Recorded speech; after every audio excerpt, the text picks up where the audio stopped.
The ice floe was a full 10 meters away from the shore, with one person and 10 dogs. How could they get across? Only the lead dog could make it happen. The owner picked it up and threw it onto the shore. The dog made it across.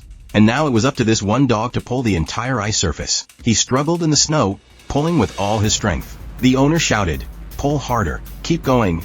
The rope was taut, but the ice floe was heavy, and there were still 10 dogs and a person on it.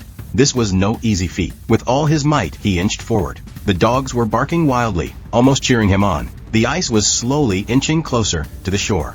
Now, the dogs surged forward and finally, they made it onto solid ground. The first time Seep met him, he was just a sickly, near-death dog, rescued by his kind-hearted wife. Seep didn't like him at all. In the frigid temperatures of Alaska, with an average temperature of minus 30 degrees Celsius, only the strong survive. A sick dog like that would die soon enough. But a month later, the dog had fully recovered. And he was full of energy, almost too much energy. He ran around everywhere, chewed on things, and ignored orders. Seep found him annoying, so he locked him in the dog pen. The dog scratched at the walls, and soon the other dogs started copying him. Seep was furious. Catch you, you'll be sorry. The next day, Seep brought stones and circled the pen with them. "Let's see how you get out now."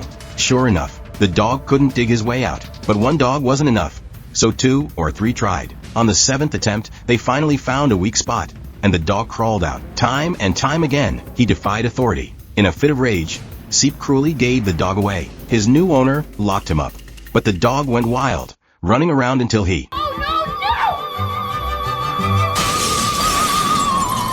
ran for dozens of kilometers. No one knew how he found his way. While Seep was out in the woods, he heard a familiar bark. He looked up and saw the same dog. Seeing the dog's paw cut by glass, Seep's heart softened, and he decided to take him along. But the puppy stubbornly refused to ride in the sled. He ran to the front of the pack, wanting to be the lead dog. "Are you kidding me?" Seep growled and moved him to the back. The dog was placed next to the fiercest dog in the pack, but he knew how to adapt and immediately showed his loyalty. As they traveled, Seep was surprised to see how fast the dog was. Keeping him in the back was a waste, so he moved him to the front, and then moved him again. By the time they returned home, his wife saw that the mischievous little dog had worked his way to the front, and was now the leader. That sickly, once disliked dog, who had been written off for his hyperactivity, had finally proved his worth. Seep excitedly told his wife, "He's not a sled dog, he's a lead dog. You should have seen him. He outran." He even gave the dog a powerful name, Togo. From then on, Togo became Seep's right-hand dog, navigating the Alaskan wilderness.